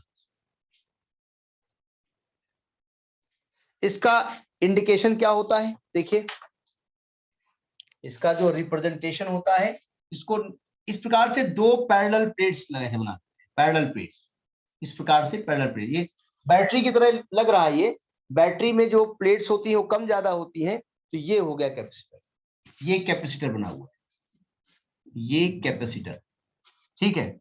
और अगर ऐसे बना हुआ है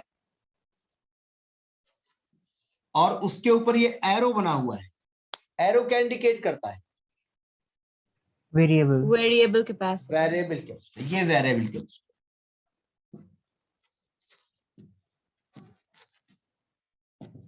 कहीं कहीं ये ऐसे बना होता है, ये ऐसे होता है, ये हल्का सा ऐसे बना देता है, ऐसे ही बना होता है, ये कहीं कहीं होता है, ज्यादातर ये बनता है। ये जो प्लेट्स है ना, ये सेम साइज की हैं।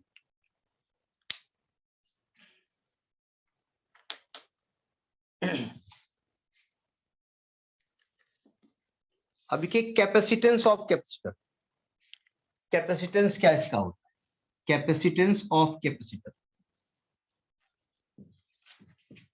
इसका कैपेसिटेंस क्या होता है, मतलब ये डेफिनेशन बताने जा रहे हैं फिर डेरिवेशन बताएं। कैपेसिटेंस ऑफ कैपेसिटर पहले समझ लीजिए क्या लफड़ा है। देखिए इसके पहले वाले क्लास में सबने अटेंड किया था ना, वहां मैंने बता दिया था कैपेसिटर काम कैसे। अब वो डिटेल हम नहीं बताने जा रहे हैं, वो आपके यूज की चीज केवल इतनी थी कि आपकी जानकारी होनी चाहिए कि प्लेट्स क्यों रखी जाती। हमने बताया था कि सपोज ये एक प्लेट है, ये प्लेट ये है, नहीं थप्पड़ नहीं, ये प्लेट है और इसको हमने ऐसे रखा है, ये चीज आपको दिखा रही है, ये ध्यान रखिएगा। और इसके पीछे एक ये प्लेट है, ये XY प्लेट्स है और इन दोनों के बीच की डिस्टेंस D है। हमने इसको चार्ज दिया, ये कंडक्टिंग प्लेट्स, हमने इसको चार्ज दिया। कैसे चार्ज दिया वो हमारी मर्जी, हमने कहीं फ्रिक्शन से चार्ज क्रिएट किया, उसको दिया, बैटरी से जोड़ दिया, कैसे दिया, इसको दिया चार्ज हमने +Q, ये पूरी प्लेट में यूनिफॉर्मली डिस्ट्रीब्यूट हो आउटर सरफेस। ये वाली प्लेट अनचार्ज है लेकिन इसके नजदीक रखी हुई, तो ये क्या करेगा, इसके नेगेटिव चार्ज को अपनी ओर खींच लेगा बाय इंडक्शन। ये नेगेटिव चार्ज को इधर खींच लिया -Q, और इसका बाहर का पार्ट कैसा हो जाता है, पॉजिटिव, और उसको हम अर्थ से जोड़ अर्थ से जोड़ देते हैं। कार्य हमने चार्ज दिया, ये अर्थ से जोड़ दिया। तो इसमें पोटेंशियल राइज हो गया। तो लिखिए if charge q is given to any capacitor, if charge q is given any capacitor, ये डेफिनेशन बताई जा रही, प्रूफ नहीं बताया जा रहा। Capacitor and potential rise is v, and potential rise is v, then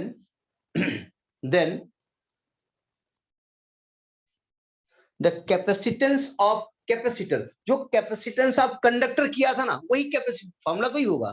then the capacitance of capacitor is given by C is equal to Q by V, formula वही है, C is equal to Q by V। आप चूंकि diagram बना चुके हैं तो एक derivation करा देते हैं, 2-3 मिनट 5 मिनट में हो जाएगा। अब हम प्रूफ करने जा रहे हैं। हमने केवल कैपेसिटर बोला है, हमने ये नहीं बोला कैसा कैपेसिटर। ध्यान रखिएगा, जो हम अगली हेडिंग डलवाने जा रहे हैं वो हेडिंग और इस वाली हेडिंग में एक जैसा कुछ समानता लग रही, ये नोट कर लिया ना। इसकी यूनिट आप चाहें तो अपनी जानकारी के लिए कूलम्ब पर वोल्ट, या दूसरी यूनिट इसकी होती है फेरेड। अब माइक्रो फेरेड, पिको फेरेड, नैनो फेरेड, ये इसकी अपना स्मॉल यूनिट्स है। अब लिखिए capacitance of parallel plate air capacitor. अगला हेडिंग डालिए capacitance of parallel plate air capacitor. Air capacitor मतलब इसके अंदर एयर भरी हुई, air capacitor.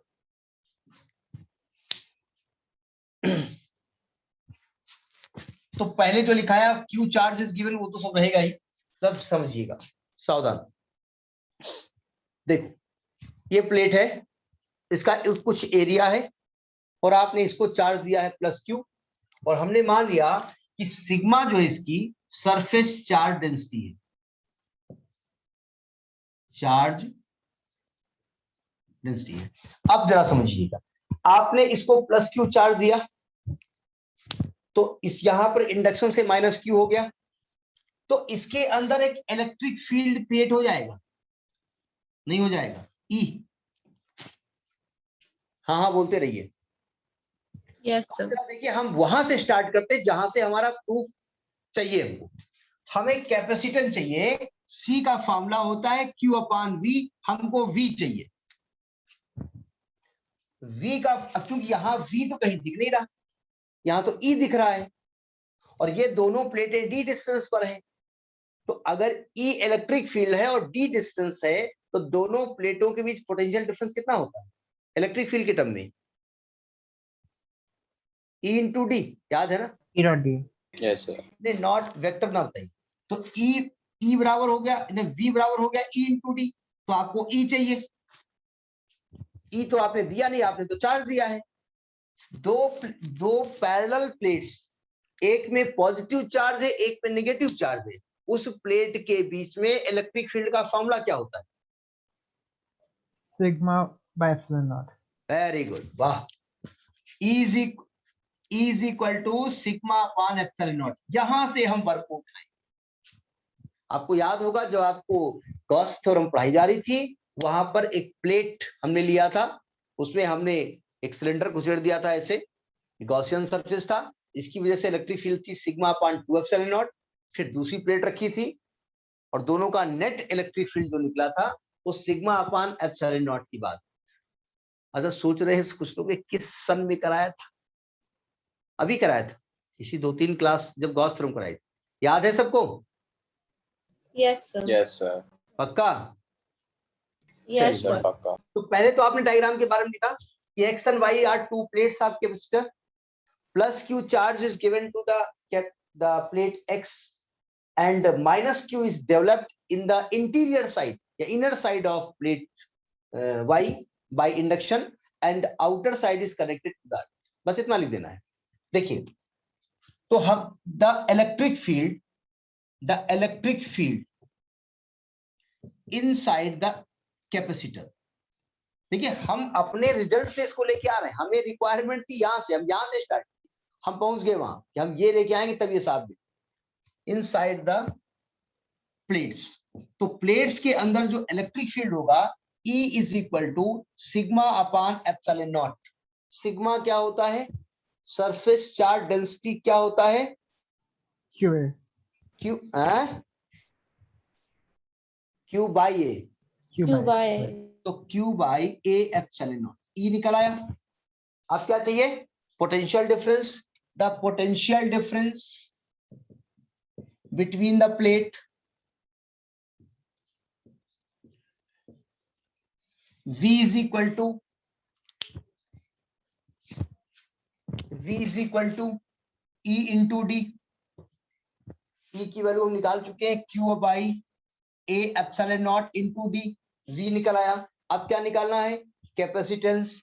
The capacitance of capacitor, the capacitance of capacitor C is equal to Q by V।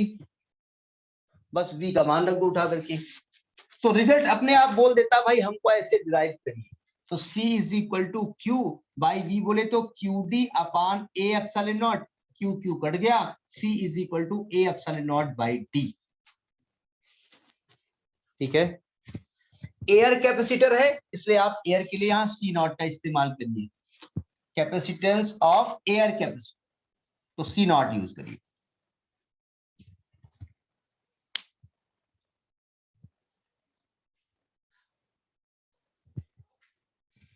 इधर note कर लिया यस सर।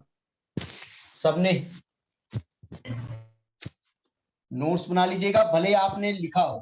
देखिए जब भी आप पढ़िए, आप बुक रखिए, नोट्स रखिए, जहां से पढ़ना हो, और एक पेन रखिए, एक रफ कॉपी रखिए, जो पढ़ते जाओ लिखते जाओ। एक तो हाथ की प्रैक्टिस हो जाती है लिखने, ठीक है, और अपने आप को याद होगा। और इतनी तेज पढ़िए कि कम से कम आपकी आवाज आपके कान तक पहुंचे।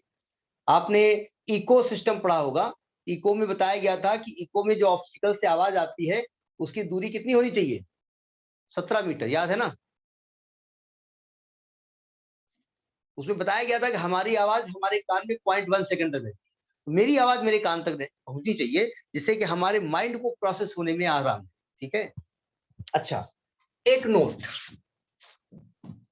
अगर इस पूरे कैपेसिटर के अंदर कोई डाइलेक्ट्रिक भर दिया जाता, if the dielectric of dielectric constant K, dielectric constant K is placed inside the या between the plates, अगर होता तब क्या होता? तो यहां पर C इज इक्वल टू ये आपका K एप्सिलॉन हो जाएगा, तो A K epsilon naught by D। यहां से यानी कि ये हो गया K times of C not. यहां से एक चीज और क्लियर हो गई, दिस शोज दैट, हमने शुरुआत में लिखा था कि C प्रोपोर्शनेट A है, जितनी ज्यादा एरिया प्लेट की होगी C उतना ज्यादा होगा।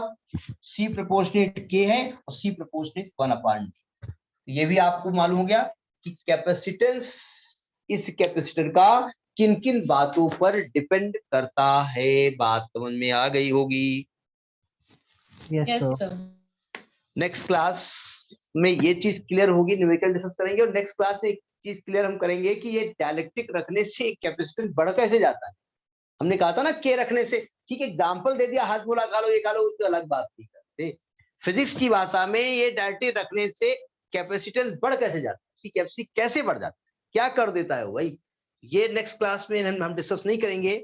नेक्स्ट क्लास न्यूमेरिकल का होगा। ईमानदारी से सभी लोग न्यूमेरिकल लगा के बैठेंगे, उतार के नहीं कि कहीं से उतार लिया पूरा सोल्यूशन, ऐसा ना करिएगा। लगा के बैठेंगे और जहां दिक्कत होगी वहां, वो है ना मैं हूं ना, वो एक पिक्चर में डायलॉग था मैं हूं ना, तो बस वही यहाँ पर रहेगा। ओके, नोट कर लिया इसको? पावनी बात समझ में आ गई? yes sir न्यूमेरिकल लगा लीजिएगा। पिछले दिन भी आपने 20 न्यूमेरिकल बोले थे, और आज भी 20 बोल रहे हो, तो अच्छी बात नहीं है। तो कैपेसिटर का कॉन्सेप्ट आगे यहीं से उठाएंगे हम, ये ध्यान रखिएगा, इसको पढ़ के बैठिएगा। नेक्स्ट क्लास न्यूमेरिकल की होगी, एनसीईआरटी पढ़ के बुक सामने रख करके बैठिएगा, हम भी बुक सामने रखेंगे। Okay, good night. thank you sir. sir good night okay thank you sir.